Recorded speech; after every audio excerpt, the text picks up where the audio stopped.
Punya suara tapi nggak bisa menyusun kata. Ini dulu terjadi pada Paman Ari waktu kena stroke. Jadi Paman Ari tuh waktu itu, ini saya mau sharing ya sama teman-teman semuanya, dimana Paman Ari bisa lepas, bisa pulih dari penyakit stroke. Itu perjuangannya juga Masya Allah banget. Ini sorry saya sambil ngeberes-beresin kosan biasa.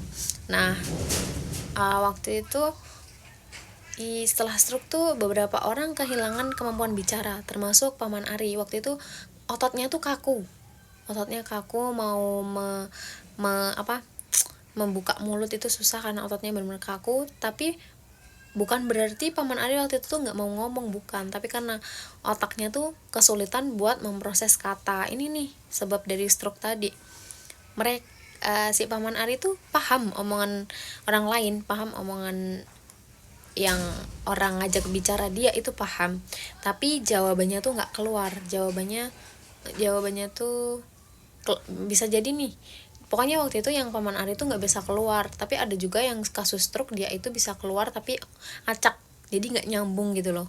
Nah itu tuh akhirnya si Paman Ari kan waktu itu benar-benar diagnosis lumpuh juga, nggak bisa gerak tangan kakinya, dan akhirnya dibawa pulang rawat jalan, mengubah semua pola hidup, pola makan sehat, dan dibantu percepatan pemulihannya sama herbal Cina.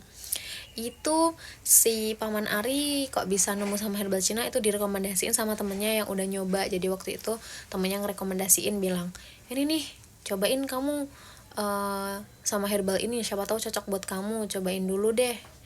Terus akhirnya karena udah percaya banget, udah dianggap bestie tuh si temannya yang ngasih tahu, akhirnya nyobain, dan alhamdulillahnya itu baru 1 minggu jalan, 2 minggu, 2 minggu jalan 3 minggu itu udah mulai enakan badannya, terus otot-ototnya udah mulai lemes, tangannya udah bisa digerakin pelan-pelan, kakinya juga, dan akhirnya rutin konsumsi.